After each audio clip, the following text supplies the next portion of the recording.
Hello, আসসালামু আলাইকুম। কেমন আছেন আপনারা সবাই? আম্মার চোখ অপারেশন করার পরে আম্মাকে নিয়ে চলে আসছিলাম চোখের চশমার দোকানে।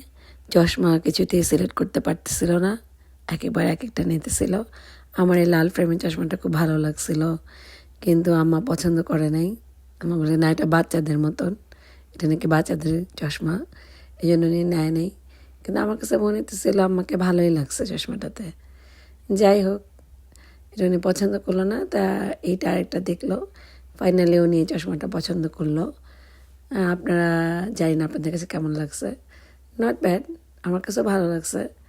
লালটা বেশি ভালো লাগছিল। যাই হোক, উনি যেটা ভালো লাগছে সেটাই উনি নিল ফাইনালি। ইউএসএতে নিউ ইয়র্কে চশমা অর্ডার দিলে 10 দিন লাগে। শুনলাম বাংলাদেশে নাকি চশমা অর্ডার দিলে আগের দিন দিলে পরের দিনই ফেরত পাওয়া যায়। আর্জেন্টিনা নাকি সকালে দিলে বিকালেও পাওয়া যায়। আসলে আমাদের এখানে অনেক দিন লেগে যায় চশমা অর্ডার দিতে। এই জন্য খুব তাড়াতাড়ি করে এসে চশমা অর্ডার দিয়ে গেলাম যেন তাড়াতাড়ি পাওয়া যায়। কারণ চোখ অপারেশন করে, চোখ এক্সাম করে মানে চশমার পাওয়ারটা আবার ঠিক করে দিছে ডাক্তার। এই জন্য আমার একটু চশমা দরকার। এই জন্য আজকে আমরা চশমা নিতে চলে আসছি।